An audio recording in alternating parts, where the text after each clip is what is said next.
যদি এমন হয় যে আপনি নির্বাচনের আগে সংবিধানের গঠন প্রক্রিয়া সবগুলো প্রচার করতেন, ওই 69, 71, 72 থেকে প্রচার করতেন যে আমরা মুক্তিযুদ্ধে যাচ্ছি, আমরা 69 গণ-অভ্যুত্থানে যাচ্ছি, এই পয়েন্টে, তাহলে পিপলস এটা দেখে আপনার নির্দেশনা থেকে যুদ্ধে আসছে, পিপলস এটা দেখে আপনার কথা শুনে ভোট দিছে, এটা একটা ওয়ে।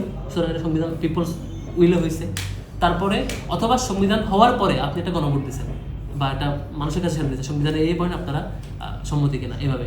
72 সংবিধান তো এইভাবে হয় নাই, হয়েছে কিছু লোক বসে এসি রুমে বসে লিখছে বা কোনোভাবে কষ্ট হয়ে গেছে, এবার কাটাছেড়া করতে করতে করতে এই অবস্থা, মানে এই তো বাজে অবস্থা এটা। এই জন্য এটা বলছে যে যে কাঠামোটা এইভাবে ভাষা করতে হতে শেষ পর্যন্ত ফেসিবাদ হয়ে যায় এবং পরবর্তীতে মানে যেমন মানে ফেসিবাদ কীভাবে, মানে আপনি বিনা নির্বাচনে এমপি হয়েছে, এমপি হওয়ার পরে তখন তারাই সব কিছু নিয়ন্ত্রণ করতো, এই সংবিধান কাঠামো যদি সব কিছু হয়েছে, ফেসিবাদ হয়েছে, সব কিছু এভাবে হয়েছে। এই জন্য তখন বলছে যে ফেসিবাদ থেকে মুক্ত হওয়ার একটাই লক্ষ্য, একটাই জায়গা, সংবিধান ছুড়ে ফেলতে হবে। তো এখন এসে তারা কেন সংবিধানের কথা বলছে? তারা জানে ফেসিবাদ হতে চাইলে সংবিধানটাকে আবার আগে মতো ফিরে যেতে হবে, তারা আবার ফেসিবাদ হতে চায়। এই জনগণকে বলছে না ঠিকই, জনগণ ঠিকই বোঝে।